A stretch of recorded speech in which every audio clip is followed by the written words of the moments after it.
Hello friends, this is Megha Sharma. Welcome to my channel Omega Tech At. आज के video में हम डिस्कस करेंगे introduction to Java, means Java क्या है, what is Java, history of Java and features of Java. Java is a high level programming language and a platform. Java एक high level programming language होने के साथ साथ एक platform भी है। प्लेटफॉर्म हम इसे इसलिए बोलते हैं क्योंकि इसका अपना एक रन टाइम इन्वायरमेंट होता है जिसको हम बोलते हैं JVM, means Java virtual machine. JVM के बारे में डिटेल में हम अपने नेक्स्ट वीडियो में डिस्कस करेंगे। Java was developed by Sun Microsystems in the year 1991, later acquired by Oracle Corporation, and it was developed by James Gosling. Java की history start होती है ग्रीन टीम से। James Gosling initiated a project as green team.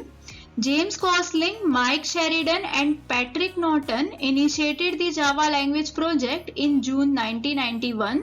Java language project start हुआ था जून 1991 में और originally जब ये डिजाइन हुआ था तो इसे डिजाइन किया गया था इंटरैक्टिव टेलीविजन के लिए, लेकिन उस समय के लिए ये टेक्नोलॉजी बहुत ही एडवांस थी। पहले इसका नाम हुआ करता था ग्रीन टॉक और इसका फाइल एक्सटेंशन होता था .gt। ग्रीन टॉक के बाद इसका नाम हुआ ओक। ओक का मतलब होता है स्ट्रेंथ, ओक सिंबल होता है स्ट्रेंथ का। और कई सारे कंट्रीज जैसे कि USA, फ्रांस, जर्मनी, रोमानिया, इस तरह से कई सारे कंट्रीज में ओक ट्री जो है वो नेशनल ट्री है, इसलिए इसका नाम हुआ ओक। लेकिन बाद में ओक नाम को भी चेंज करना पड़ा क्योंकि ओक ऑलरेडी रजिस्टर्ड कंपनी थी। तो जेम्स गॉसलिंग और इनकी टीम ने डिसाइड किया कि ओक का नाम हम चेंज करेंगे और टीम इकट्ठी हुई कोई नया नाम चूज करने के लिए। तो बहुत सारे नाम यहाँ पे सजेस्ट किए गए जैसे कि सिल्क, डायनामिक, क्योंकि ये इसको कुछ न्यू नाम देना चाहते थे और ऐसा नाम जो कि डायनामिक हो, रिवॉल्यूशनरी हो, यूनिक हो, स्पेल करने के लिए इजी हो। तो इन्होंने फाइनलाइज किया नाम जावा। तो ओक का नाम रीनेम होके हो गया है जावा। तो इस तरीके से इन 1995 में ओक वॉज रीनेम्ड एज जावा। जावा एक आइलैंड है इंडोनेशिया का जो कि फेमस है कॉफी के लिए, इसलिए हम देखते हैं कि जावा का जो लोगो है उसमें कॉफी कप होता है। Sun Microsystems released the first public implementation as Java 1.0 in 1996. It promised write once, run anywhere functionality, providing no cost run times on popular platform. जावा का जो फर्स्ट वर्जन रिलीज हुआ था वो हुआ था 1996 में, जावा 1.0, जिसने प्रॉमिस किया था वोरा, means write once run anywhere, means हम इसको एक बार राइट करके किसी भी प्लेटफॉर्म पे रन कर सकते हैं, जिसको हम बोलते हैं प्लेटफॉर्म इंडिपेंडेंट। तो आगे हम डिस्कस करेंगे कि जावा जो है वो हमें फैसिलिटी प्रोवाइड करती है कि हम एक बार कोड लिख के उसे कहीं पे भी रन कर सकते हैं। In 2006, Sun released Java Virtual Machine (JVM) as a free and open source software. The latest version of Java is Java 15 और JDK 15 release on September 15, 2020. Java के कई वर्जन आए लेकिन जो लेटेस्ट वर्जन अभी हमने डाउनलोड किया है वो है JDK 15 जो कि रिलीज हुआ था September 15, 2020 में। Features of Java. जावा एक सिंपल एंड फेमिलियर लैंग्वेज है। जावा सिंपल लैंग्वेज इसलिए है क्योंकि बहुत सारे फीचर्स C एंड C++ से डिराइव्ड किए हुए हैं और जो फीचर्स C एंड C++ में बहुत ही कॉम्प्लेक्स थे वो हम जावा में यूज नहीं करते हैं, जैसे for example pointers, storage classes, multiple inheritance और भी जो कॉम्प्लेक्स कंटेंट थे जो हमने प्रीवियस लैंग्वेज में यूज किए हैं वो हम जावा में यूज नहीं करते हैं। जावा फैमिलियर भी है क्योंकि जो राइटिंग है, जो कोड्स हम लिखते हैं, जो ट्रिक्स हम लिखते हैं, जो सिंटैक्स हम यूज करते हैं जावा में वो C एंड C++ के जैसा ही है, इसलिए हम बोल सकते हैं कि जावा सिंप्लीफाइड वर्जन है C++ का और यही फीचर जावा को सिंपल एंड फेमिलियर लैंग्वेज बनाता है। सेकेंड फीचर है object oriented concept. Object oriented एक बहुत ही इंपॉर्टेंट फीचर है जावा का क्योंकि Java purely object oriented programming language है। इसमें हम जो भी चीज लिखते हैं उसको एज अ ऑब्जेक्ट ट्रीट करते हैं और क्योंकि ये ऑब्जेक्ट ओरिएंटेड को सपोर्ट करता है, इसीलिए ये सपोर्ट करता है अलग अलग फीचर्स जैसे कि inheritance, polymorphism, encapsulation, data hiding and data abstraction. जो मेन कंसेप्ट जावा में हमें मिलता है ऑब्जेक्ट ओरिएंटेड कंसेप्ट का, उसमें क्लास इंपॉर्टेंट होती है एंड ऑब्जेक्ट इंपॉर्टेंट होता है। तो जावा में हमें बहुत सारे बिल्ट इन क्लासेस मिलते हैं जो कि बहुत इंपॉर्टेंट होते हैं। उन बिल्ट इन क्लासेस का यूज हम अपने प्रोग्राम में कर सकते हैं और उनको इनहेरिट भी कर सकते हैं। जो हम अपने यूजर डिफाइंड क्लासेस बनाते हैं उसमें हम उन क्लासेस को इनहेरिट भी कर पाते हैं। नेक्स्ट जो फीचर है वो है प्लेटफॉर्म इंडिपेंडेंट। ये की फीचर है जावा का, जो कि जावा को इतना पॉपुलर बनाता है और सभी जगह इसका यूज होता है। प्लेटफॉर्म इंडिपेंडेंट का मतलब है कि हम एक प्लेटफॉर्म पे जावा का कोड लिखते हैं और उसको अलग अलग प्लेटफॉर्म पे रन कर सकते हैं विदाउट एनी मॉडिफिकेशन। जब जावा को डिजाइन किया गया था तो इसका गोल ही था write once run anywhere any time.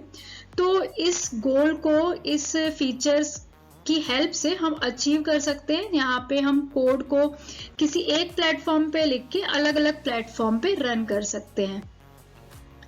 Next feature है मल्टी थ्रेडिंग। मल्टी थ्रेडिंग का मतलब होता है running multiple threads at a time. तो जावा जो लैंग्वेज डिजाइन की गई है वो हम मेनली यूज करते हैं नेटवर्क एप्लीकेशन में। तो नेटवर्क बेस्ड एप्लीकेशन में इसका यूज होता है और थ्रेड भी मेनली इसीलिए यूज होते हैं जहां पे वन ब्लॉक ऑफ कोड जो होता है वो कंट्रोल करता है वन मशीन के टास्क को एंड सेकेंड कोड जो है वो कंट्रोल करता है अनदर मशीन के टास्क को। तो सेम कंसेप्ट हम एप्लीकेबल होते हैं अलग अलग वेब एप्लीकेशन में भी। तो इसीलिए मल्टी थ्रेडिंग का जो कंसेप्ट है वो जावा को एक यूजफुल लैंग्वेज बनाता है जिसकी हेल्प से हम सर्वर साइड डेवलपमेंट कर पाते हैं। मोस्टली जो प्रोग्रामिंग लैंग्वेज हम यूज करते हैं वो कंपाइल्ड लैंग्वेज होती है, लेकिन जावा एक ऐसी लैंग्वेज है जो कंपाइल्ड एंड इंटरप्रेटेड दोनों ही हैं, क्योंकि जावा प्रोग्राम डिवाइड होते हैं बाइट कोड्स में और इन बाइट कोड्स को हम डायरेक्टली किसी भी JVM सपोर्टिव प्लेटफॉर्म पे एग्जीक्यूट कर सकते हैं। इसलिए हम बोल सकते हैं कि जावा इंटरप्रेटेड एंड कंपाइल्ड दोनों ही तरह की लैंग्वेज है। जावा एक सिक्योर लैंग्वेज है। जावा में हम सिक्योर कोड लिख सकते हैं। जावा एक strictly typed case sensitive language है और जब हम जावा में कोई प्रोग्राम लिखते हैं, जब हम कोई प्रोग्राम डेवलप करते हैं तो बहुत ही अर्ली स्टेजेस पे ही हम अपनी मिस्टेक्स एंड एरर को फाइंड आउट कर सकते हैं, क्योंकि Java compile time and run time दोनों ही तरह से चेकिंग करती है। इसके साथ ही जावा में बिल्ट इन टूल होता है जिसको बोलते हैं गार्बेज कलेक्टर, जिसकी हेल्प से मेमोरी मैनेजमेंट होता है और जो मेमोरी मैनेजमेंट की प्रॉब्लम्स प्रोग्रामर फेस करते हैं वो यहाँ पे रिड्यूस हो जाती है, क्योंकि यहाँ पे एक बिल्ट इन टूल होता है गार्बेज कलेक्टर। नेक्स्ट है डिस्ट्रीब्यूटेड। जावा एक डिस्ट्रीब्यूटेड लैंग्वेज है जिसका मतलब होता है कि जावा प्रोग्राम का यूज करके जब हम कोई एप्लीकेशन डिजाइन करते हैं तो उस एप्लीकेशन को हम डायरेक्टली कंप्यूटर नेटवर्क पे रन कर सकते हैं। जावा बहुत वैरायटी के लाइब्रेरी, क्लासेस एंड इंटरफेस हमें प्रोवाइड कराता है जो एक पैकेज में होते हैं। इस पैकेज का नाम है java.net पैकेज। इसकी हेल्प से हम किसी भी इंटरफेस का यूज करके, किसी भी लाइब्रेरी, क्लासेस का यूज करके कोई एप्लीकेशन बना सकते हैं, एप्लीकेशन डिजाइन कर सकते हैं और इन एप्लीकेशन को हम कंप्यूटर नेटवर्क पे रन कर सकते हैं। इसीलिए जावा एक डिस्ट्रीब्यूटेड लैंग्वेज है। जैसे हमने अभी डिस्कस किया कि जावा प्लेटफॉर्म इंडिपेंडेंट लैंग्वेज है, मीन्स हम जावा के कोड को लिख के किसी भी प्लेटफॉर्म पे रन कर सकते हैं, इसीलिए जावा एक पोर्टेबल लैंग्वेज है। Dynamic and extensible code. Java एक डायनामिक लैंग्वेज है क्योंकि जावा केपेबल है कि वो new class, library, methods and object को लिंक कर सके, उसको एक सिंगल यूनिट में लिंक कर सकती है, जिसको हम बोलते हैं एनकैप्सुलेशन। और ये बहुत ही यूनिक फीचर है जावा का, यूनिक सपोर्ट ये प्रोवाइड करती है, जिसको हम बोलते हैं native method. In native method को जो कि लिखे होते हैं C एंड C++ में, उनको हम डायनेमिकली जावा कोड के साथ लिंक कर सकते हैं, रन टाइम पे हम इनको लिंक कर सकते हैं। तो इस तरीके से हमने अलग अलग फीचर्स देखे कि जावा के क्या फीचर्स होते हैं। Thank you so much for watching till here. अगर आपको वीडियो यूजफुल लगी है तो वीडियो को लाइक करें, शेयर करें, और अगर आप चैनल पे न्यू हैं तो चैनल को सब्सक्राइब करें।